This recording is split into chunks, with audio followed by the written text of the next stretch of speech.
ونستغفره ونعوذ بالله تعالى من شرور أنفسنا ومن سيئات أعمالنا.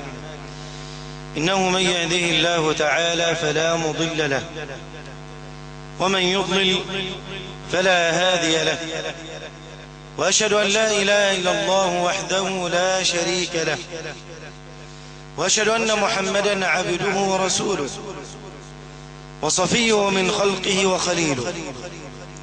نشهد أنه قد بلغ رسالة وأدى الأمانة ونصح الأمة فكشف الله تعالى به الغمة، وجاهد في الله حق جهاده حتى أتاه اليقين أي الموت. يا أيها الذين آمنوا اتقوا الله حق تقاته ولا تموتن إلا وأنتم مسلمون. يا أيها الناس اتقوا ربكم الذي خلقكم من نفس واحدة وخلق منها زوجها وبث منهما رجالا كثيرا ونساء، واتقوا الله الذي تساءلون به والأرحام إن الله كان عليكم رقيبا. يا أيها الذين آمنوا اتقوا الله وقولوا قولا سديدا يصلح لكم أعمالكم ويغفر لكم ذنوبكم، ومن يطع الله ورسوله فقد فاز. ومن يطع الله ورسوله فقد فاز. ومن يطع الله ورسوله فقد فاز فوزا عظيما.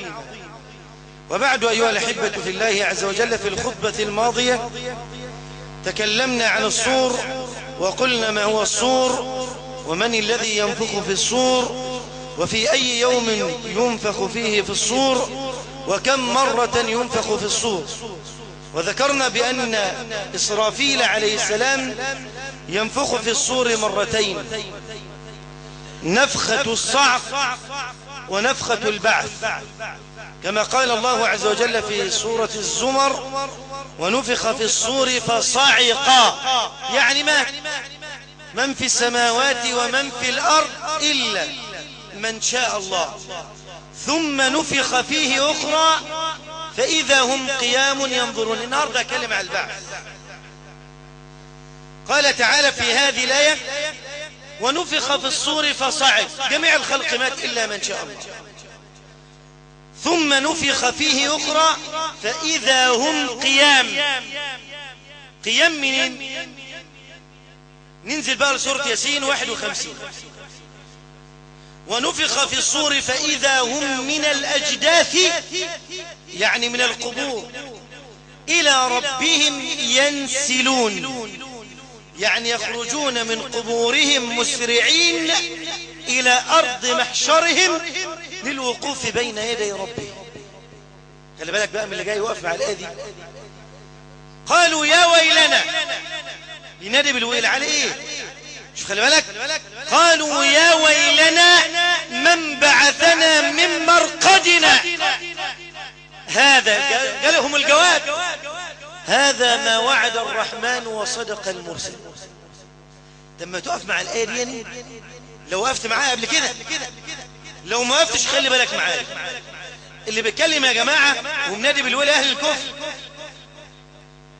قالوا يا ويلنا من بعثنا من مرقدنا.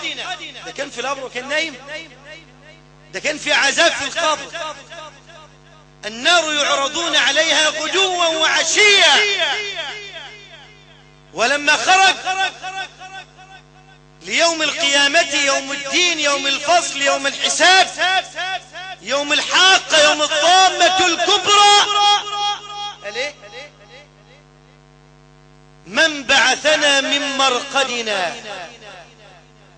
كان نايم، ده كان بتعذب، فقال من قرنا، لأنه لما رأى القيامة بأهوالها كان عذاب القبر بالنسبة له لا شيء.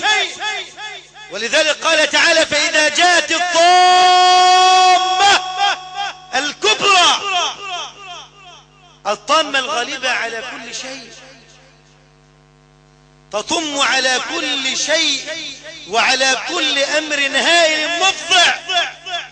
ولذلك قال تعالى: والساعة أدهى، والساعة أدهى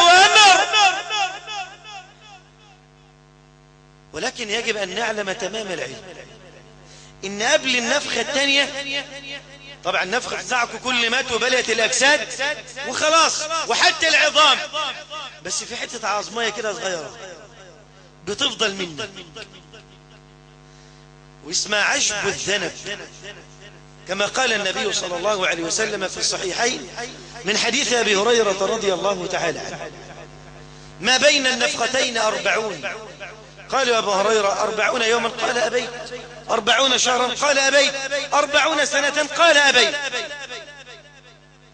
ثم ينزل الله من السماء ماء فينبتون كما ينبت البقل، حبيت الفول حبيت التربق،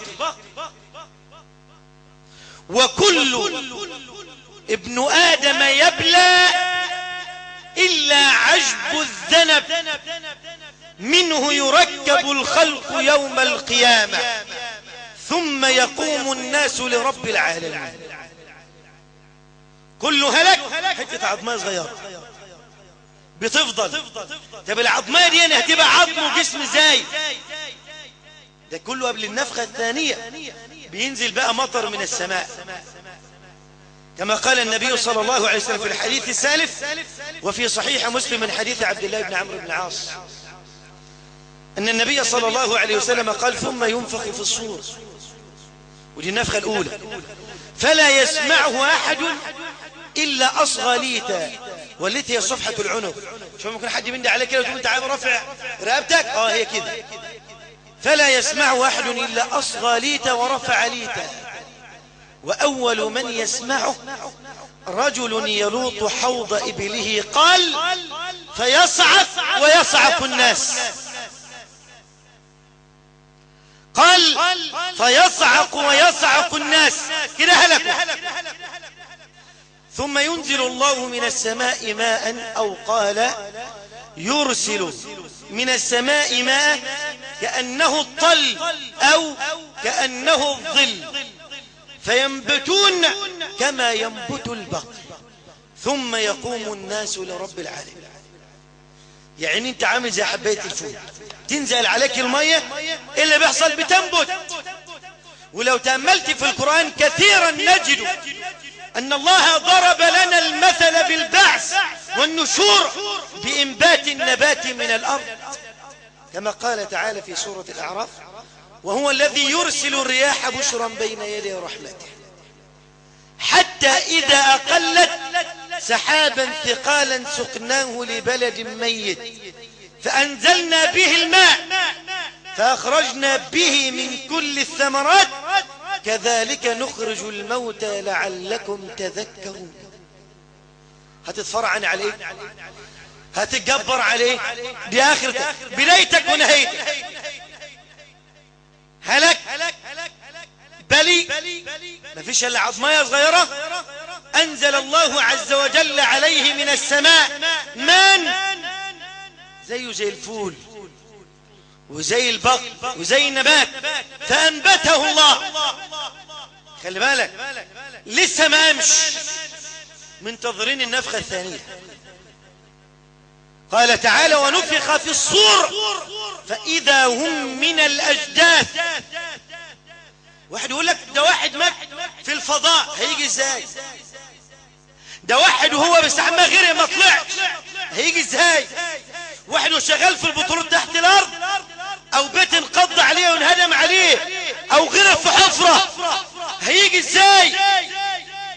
الجواب على ذلك ده طبعا خلاص هيخرج اليوم سماه الله عز وجل أكثر من 22 اسم، سماه بالقيامة وباليوم الآخر وبالخلود وبالدين وبالجزاء وبالحساب وبالبعث، وسماه بيوم الجمع.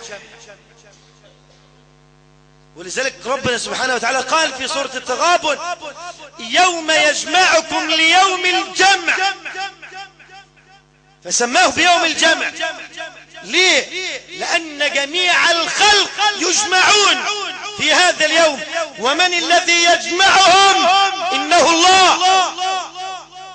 إن في ذلك لآية لمن خاف عذاب الآخرة ذلك يوم مجموع له الناس وذلك يوم مشهود. وقال تعالى قل إن الأولين والآخرين ما لهم لمجموعون إلى ميقات يوم معلوم. جميع الخلق فإن غاروا في أعماق البحار وإن هلكوا في أعماق الأرض وإن هلكوا في أجواز الفضاء وإن أكلتهم الطيور الجارحة وإن أكلتهم أسماك البحار فالله عز وجل القادر القدير يأتي بهم. قال تعالى في سورة البقرة أينما تكونوا تروح فيه الأمر أمره والملك ملكه سبحانه وتعالى. أينما تكونوا يأتي بكم من الله، يأتي بكم الله جميعا إن الله على كل شيء قدير. واحد يقول لك طب انا هطلع استخبى. استخبى فين برضه؟ هتسوق اللبط بتفكر كمان يوم القيامة؟ ده يوم الطامة الكبرى محدش يتخلف ابدا. تطلع من القبر عارف طريقك يوم يخرجون من الأجداث انتش ماشي براحتك سراعا رايح فيه كأنهم إلى نصب يفيضون. عارف طريقه، عارف الطريق. والله عز وجل العليم العالم العلام لا يشد من خلقه أحدا ولا يضل منهم أحدا ولا ينسى سبحانه منهم أحدا. لقد أحصاهم لأنه خالقهم وعدهم عدا كما قال تعالى إن كل من في السماوات والأرض إلا آتي الرحمن عبدا. لقد أحصاهم وعدهم عدا. وقال تعالى في سورة الكهف ويوم نسير الجبال وترى الأرض بارزة وحشرناهم فلم نغادر منهم أحدا. كله طالع. طب يا عم الشيخ احنا نطلع الأرض دي رحمنا ولا مصر؟ الأرض غيرت والسماء بدلت كما قال تعالى يوم تبدل الأرض غير الأرض والسماوات. واحد يقول لك بقى هم بيقولوا يوم القيامة الدنيا ضيقة كده انا عندي يا عم 20 فدان لا ده انا اخد لي كده حته نص يعني ايه نص قراط كده اجيب لي يعني شمسيه واقعد. يقول لك لا يا حبيبي مالكش لان الارض اتغيرت ليس عليها علم لاحد ليس عليها مملكة لملك ولا سلطنة لذي سلطان ولا حكم لحاكم ولا قدرة لوالي. الحكم يومئذ لله سبحانه وتعالى. يوم هم بارزون لا يخفى على الله منهم شيء. لمن الملك اليوم؟ لله الواحد القهار. قهر جميع الخلق بالموت سبحانه وتعالى.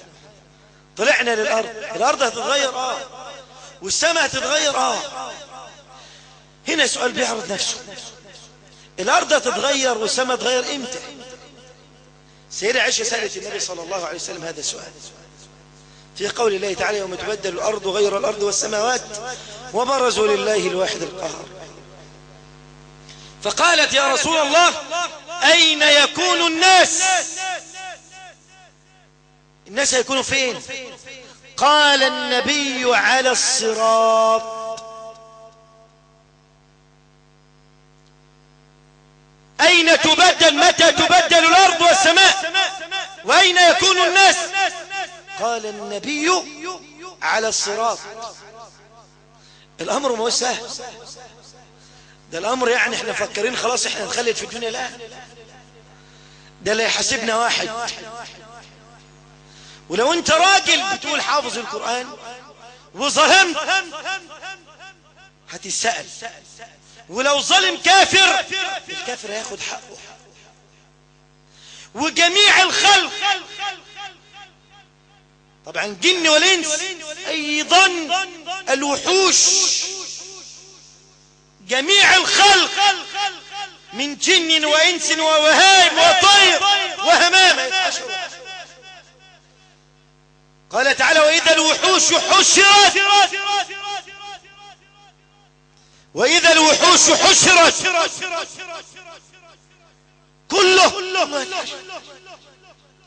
طب الوحوش ده هيخشوا جنة ولا النار؟ لا جنة ولا نار. طب لماذا يحشروا؟ قمة العدل. عن أبي هريرة رضي الله تعالى عنه قال يحشر الله جميع الخلائق يوم القيامة، الطير والبهائم والهوام، حتى يقضى للشاة الجلحاء من القرناء. عندك خروفين كده، واحد له قرون والتاني ملوش، اللي شايف نفسه خبط الغلبان المسكين. يوم القيامة تعالى انت ظلمته كم ضربة؟ 1 2 ياخدهم منه. ثم يقول الله كونوا ترابا. فعندئذ قال النبي، ذكر قول النبي يوم يقول الكافر يا ليتني كنت ترابا. هذا الأثر ذكره الإمام الشافعي في مسنده، وذكره العلامة الألباني في السلسلة الصحيحة، وقال إسناده قوي. ده مش هيتحاسب لا جنة ولا نار، بس عشان ده حيوان، عشان يعتدى. شوف احنا بقى اليومين دول ايه اللي بيحصل؟ اللي بيقدر عتاني بيسلخه، ونسينا ربنا. ايوه نسينا ربنا يا عم الشيخ، ما ينفعش والله نسينا ربنا، ونسينا اللي فيه يوم آخر، ونسينا اللي فيه يوم الدين ويوم الفصل ويوم الحساب ويوم الحاقة، يوم ترد الحقوق إلى أهلها. فعودا للخوف من الله ومن لقاء الله، واتقوا يوما ترجعون فيه إلى الله ثم توفى كل نفس ما كسبت وهم لا يظلمون. أقول قولي هذا وأستغفر الله.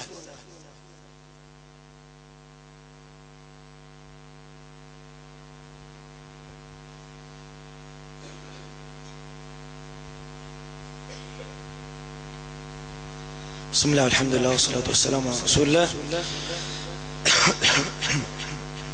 صلى الله عليه وعلى آله وصحبه وسلم. وبعد، واحد يسأل طب أنا هطلع من القبر لابس الكفن ولا هطلع عريان؟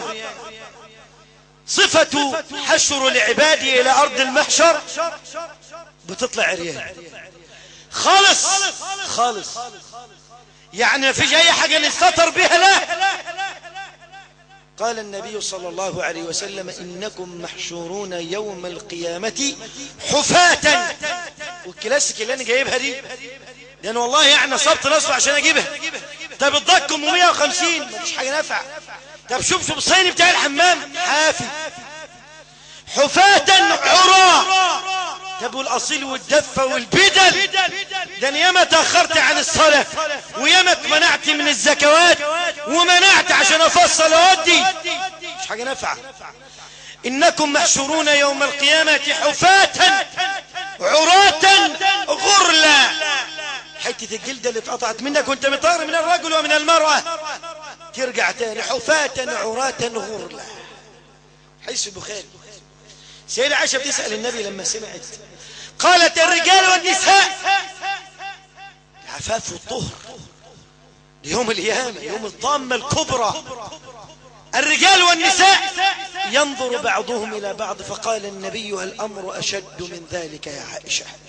حد فاضي دي يوم دي واني شوف ابنك وزوجتك انت بتجيبها من قطر للكويت ليه عشان تجيب شبكة وتعيش حياتك مع مراتك لا تحب فيها 10 سنين وتلفونات، هتسيبها يوم القيامة وتجري.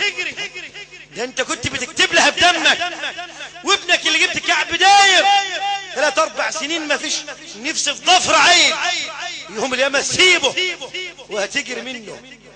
يوم يفر المرء من أخيه وأمه وأبيه وصاحبته وبنيه. ليه؟ لكل امرئ منهم يومئذ شأن. زوجتك مش هتقولها استرها بقى، ده هي عريانة، لا ده انت هتجري منها. إذا الأمر جلل، الأمر عظيم ما هو السهل.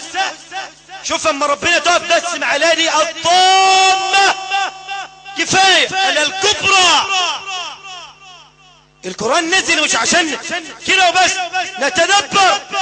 لما قالوا من بعثنا من مرقدنا كانوا بتعذبوا. ده انت لو دخلت التربة، بقول للشباب عاوزين نروح التربة، اما يا اخي قال لي والله يا عم الشيخ عاوزين نروح، يلا. قلت له ايه العصر؟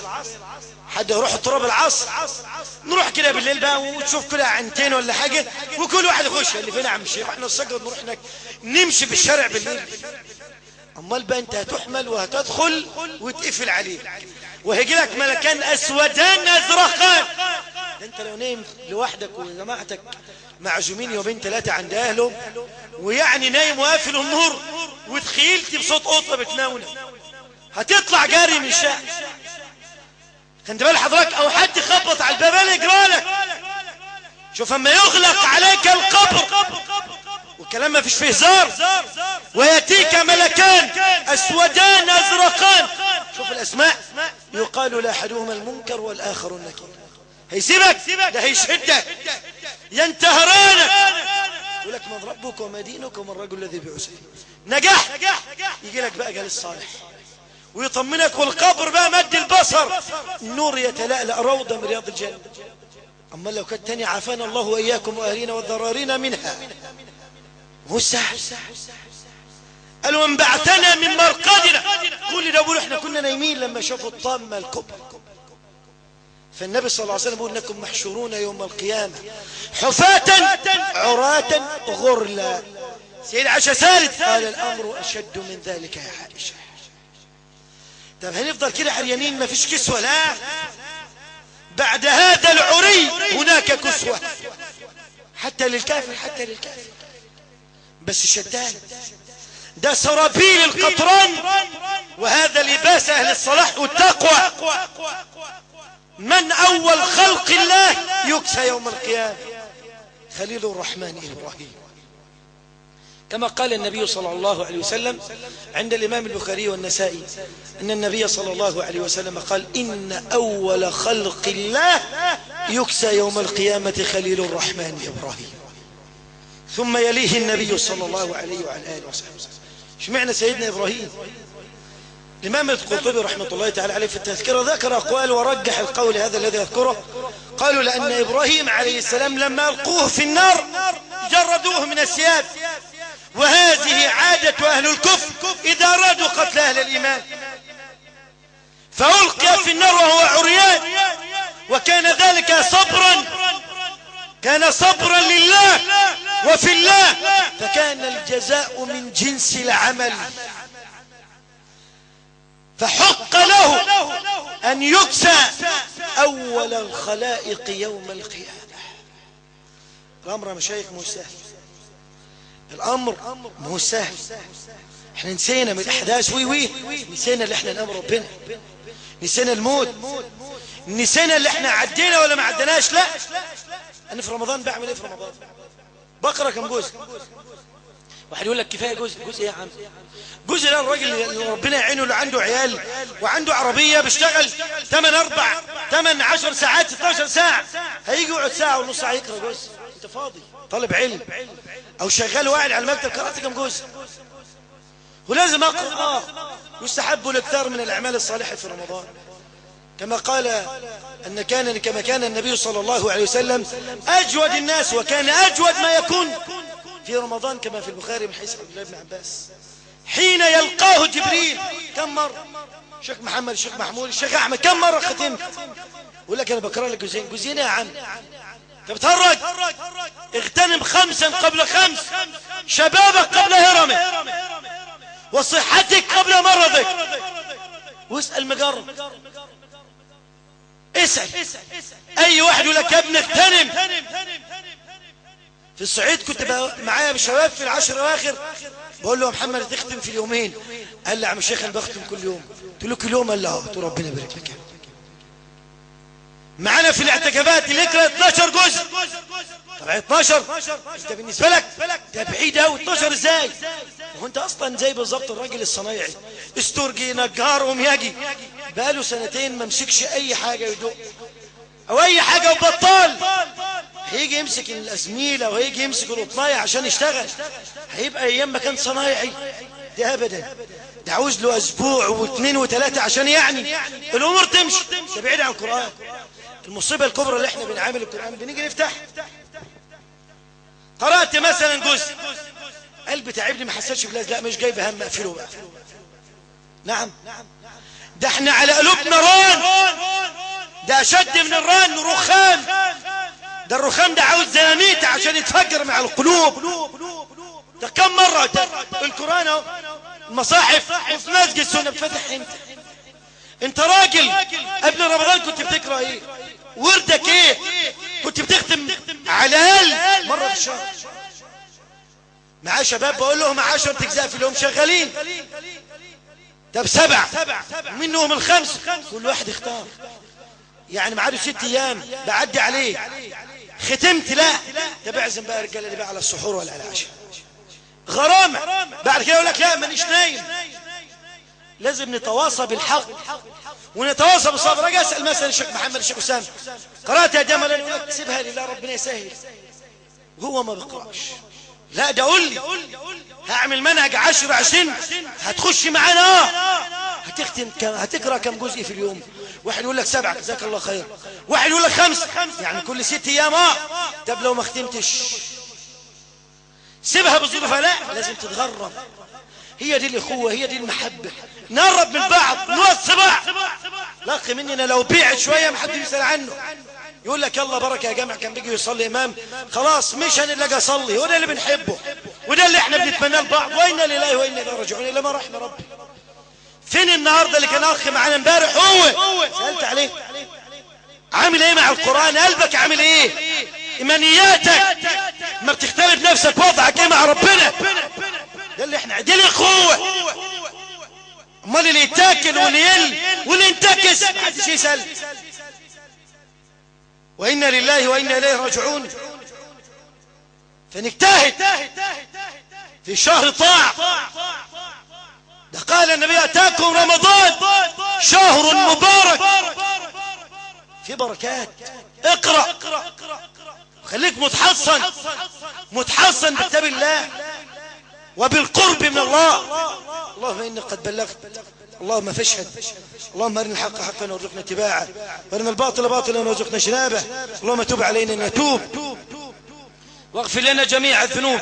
اللهم احفظ مصرنا من الفتن ما ظهر منها وما بطن. اللهم من اراد مصر بالسوء فخذه اخذ عزيز مقتدر فانه لا يقوى عليه. اللهم امنا في اوطاننا وفي اهلينا. اللهم يا رب العالمين ارفع عنا الهم والغم. اللهم اكشف عنا البلاء واشفنا من كل داء يا رب العالمين. اللهم اشف مرضانا ومرضى المسلمين وارحم موتانا وموتى المسلمين. اللهم ارحمنا اذا صرنا الى ما صاروا اليه. اللهم اجعل قبورنا وقبورهم روضة من رياض الجنة ولا تجعلها حفرة من حفر النيران. اللهم يا مولانا ويا سيدنا اقبضنا اليك وتوفنا اليك وانت راض عنا. اللهم اقبضنا اليك وتوفنا اليك وانت راض عنا. اللهم اقبضنا اليك وتوفنا اليك وانت راض عنا. اللهم اجعل اخر كلامنا من الدنيا لا اله الا الله. واقم الصلاة.